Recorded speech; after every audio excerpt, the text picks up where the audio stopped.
So, hi, I'm Mary Cross. Welcome to episode 3 of the Youth Federation special Building Bliss podcast. And for our last guest, we've got Alex Jenner, who is a mental health support worker. She's got a degree in psychology, I believe. And she's got some fantastic ideas for the sort of podcast that she would like to launch herself. So what was your first idea, or the one that sort of spoke to you the most? So I was looking at all the ideas that I sort of had, and I just kind of thought, how can I encompass them all?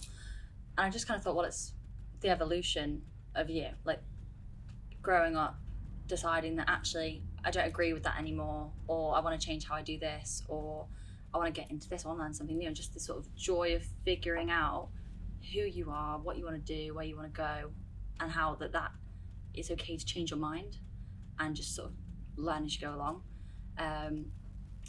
And whilst that means that, you might have to lose some people in your life, hopefully most people, and I've been really lucky in this respect, that a lot of people want to grow with me or want to stay in my life and say things to me like, I'm really happy that I get to know this version of you too. So that was sort of the sort of concept that I sort of had. I like that, because there's a great meme that says, I can't remember now, something like the true friendship is someone who loves every version of you. Yes, exactly. And I love it when I see that on social media and I send it to my friends and all that kind of stuff, and the same goes for them as well. I like, sort of say to them, I can notice a difference in you. I've noticed that you've been working on this and all of that, and it opens up that conversation to, I think there's a pressure to, once you've made a stance on something, to stick to it. Otherwise you're like, oh, I'm not authentic because I've not stuck to this. And it's okay to change your mind. It's okay to have read something else and go, oh, actually, let's change my mind a little bit on that. Yeah, I think the world would be a lot better place if people accepted there were times they should change their mind. And actually admit times of ignorance. And there's periods of time in life where you look back and go, oh, I wish I'd known better then.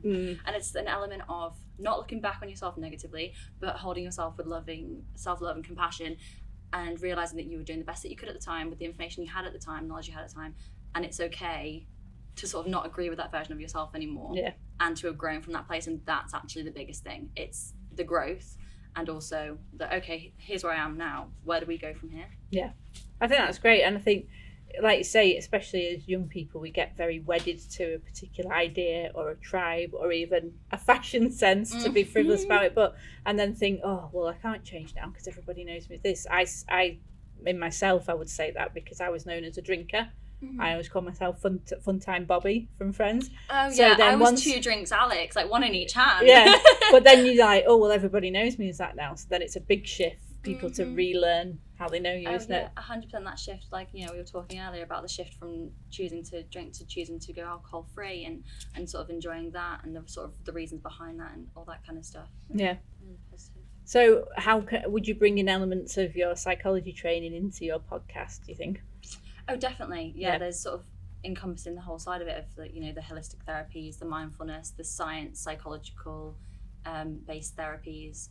I would encompass all of that, and they sort of all interweave beautifully. I think there's people that argue that they're very, holistic therapies and science-based therapies are very oil and water. I disagree. I think it's beautiful to have the aspects of both, and you get when you're talking about things like this, you can get sort of like those sort of like little questioning looks when you're like, okay, you've got a psychology degree, but you're into your mindfulness and your crystals and your moon phases. How does that work? And I'm just like, don't knock it till you try it. Yeah. And also, have you seen that part of Pirates of the Caribbean where this person hands Captain Jack Sparrow a jar of dirt, and he's like, well, what's this? She's like, well, it's going to help. And he's like, yeah, but it's just a jar of dirt. And she's like, well, if you don't want it, I'll have it back. And he's like, no, I'll keep it. So it's one of those things that if it works for you and you're not causing harm to anyone else, then what's the harm in it?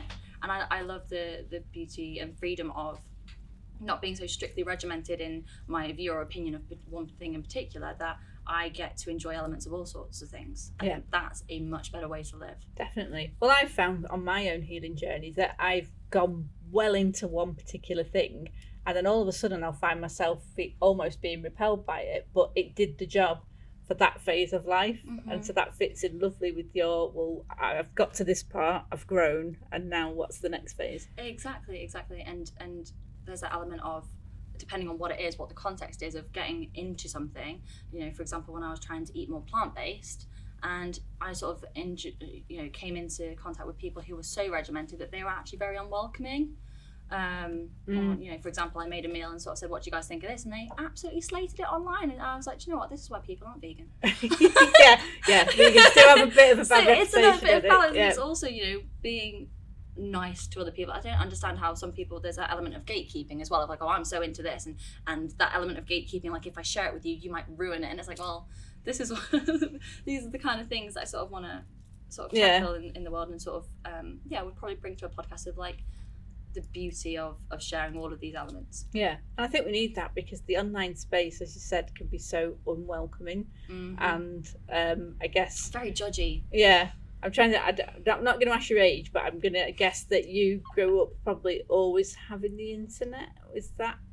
Are you a millennial? Yes and no. I'm technically on the cusp of millennial and Gen Z. Right. I actually googled it the other day and I was like, can't believe I'm Gen Z, I'm raging, I want to be millennial. Right. And a lot of people say to me, oh, Alex, you're so wise for your age. And it's I have a lot to thank for that from my older sister. Yeah. She's 14 years older than me. Right. And that had a massive influence on my upbringing. Yeah.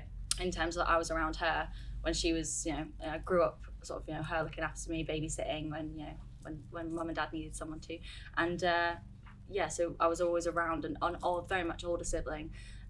So that's sort of had an influence on the generation, and so I have that benefit of life before technology, but also growing up with it, and the influence of social media and all online, how sort of it's become like this performance, but also then when you're trying to be your authentic self, and this is something I've personally worked on a lot, is, does it bring me joy? Does it reflect me?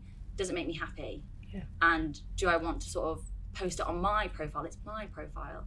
And you have this element of, oh, well, what if someone thinks that, you know, this about me or that about me, or thinks it's too this or too that. And it's also that courage to be like, so what?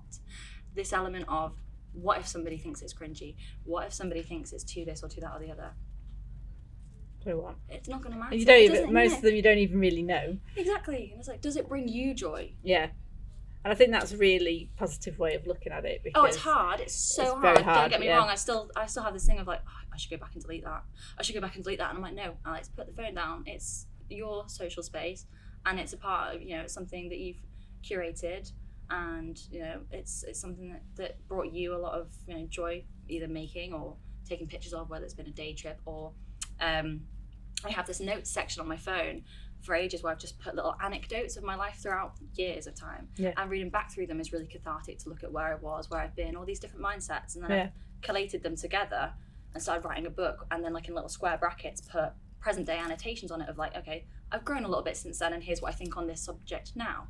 And I love that. I love that. Yeah, so that's really good. Yeah, it's really, really cathartic. So looking back on it. Would you say that's different to a journaling practice then, or it's got traits of it? But I mean, well, it was before. I started it way before I started getting medicated for ADHD, and I had all these racing thoughts. And one thing that was really useful for me to be able to put a racing thought down was to jot it in my notes on my journal, on my notes app. Yeah. Then I emailed them all to myself, put it in a password protected document, and just started, you know, being like, okay, these are actually really cool. This could potentially help someone else in the future. And yeah, it was really sort of reflective on my sort of personal growth. And when I say like personal growth and all this kind of stuff, it can be anything from a matter of months. Like I did a little, the other thing I do is like little video clips, and then I put them all together of like, you know, I think I did one from October to May this last year. And that, you know, it's so beautiful to sort of, for me to see, and the sort of the joy in life, as well as even when things, you know, behind the scenes haven't always been 100% hunky-dory, but just sort of being able to look at that and go, do you know what, this is, you know, it's sort of without sounding too airy-fairy, it's like a joy to be here, and you know, life is not a dress rehearsal. Yeah. And you need to be reminded that I think we focus far too much on what's gone wrong, but we don't ever praise ourselves. It seems it's a bit icky, isn't it, to go, well, actually, that was really good, and I did really well. You have to be your own biggest cheerleader in life. Yeah. You do. And yeah, there is that element of, I'm proud of me. Is it okay to share that with the world? And it's like, well, there's so much negativity and toxic stuff online. Why not put something positive on there? Yeah. And so many people will benefit from that and go, well, actually, I'm drawing strength from seeing your post of how proud you are 100%. To make me acknowledge my pride in myself. When I post something and it's, I think deep down, it's out of my comfort zone. There's an element of, I was reading this book called Manifest by Roxy, I'm going to mess up her last name, so I won't even try. You know Lafusi, is it? Something like that? Lafusi or something Lafusi, like that. 7 ways to living your best life, and sort of removing those limiting beliefs. And she coined the term of, like she said, you know, there's that phrase, fake it till you make it. Actually, fake it until you become it. So this, when I'm posting something and I'm like really deep down, like, that makes me feel like I'm sharing something a little bit vulnerable of myself, and it's up for people to interpret it. But then so many people, whether it's to do with, you know, my strength training in the gym, or, you know, just something more general, whatever it is, I get girls messaging me saying, I love this, or, you know, if it's to do with fitness, I'll be like, you know, how have you got there? Like, where can I start? And it's opening up that conversation, and I love it when people message me and ask, you know, how have you done that? Like, can you help me? What would you advise if you're just starting out? And then, you know, I love that they've come to me, because I'm like, yes, let me give you some tips on small, sustainable, measurable changes that you can make to get started, because, you know, particularly with fitness, if we're going down that route, so beneficial for mental health and just self-esteem, body confidence, all of that in general. I actually did my dissertation on the effect of exercise on mental health and well-being.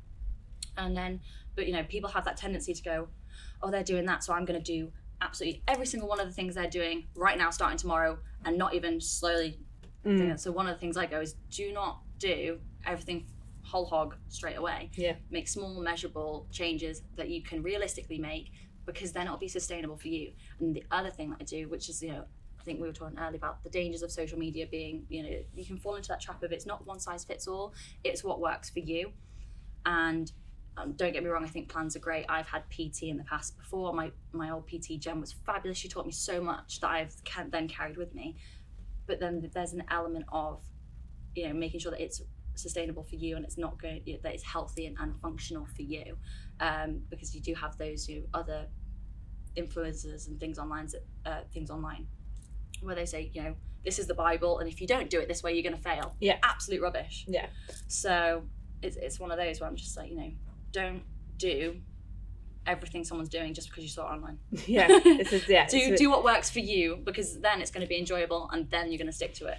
Well, it's like the New Year's resolution thing, is it? When people go, I'm going to run 10 miles a day, I'm going to eat only green food, I'm going to do this, and then 2 weeks later you've given up on everything, and you feel like a failure. I had someone say to me, I've cut out all sugar. And I was like, how do you feel? And they're like, I feel awful. I was like, it's funny that. And then I was like, well, have a little bit of sugar, it'll do you good. And you know, life is also for living enjoyment, and there is an element of, okay, yeah, sure, maybe I shouldn't eat that or this or that and the other, but also life is too short to not enjoy food. I've had the whole extreme of teenager being really extremely overweight, like very, very unhealthy, to the other end of being scared of bread, like had, like, you know, full-blown non-specified eating disorder habits going on, a little bit concerning, underweight, all of that kind of stuff. So I've had those two polar opposites to then where I am today, where in the middle, strong, healthy, healed relationship with food, that kind of thing.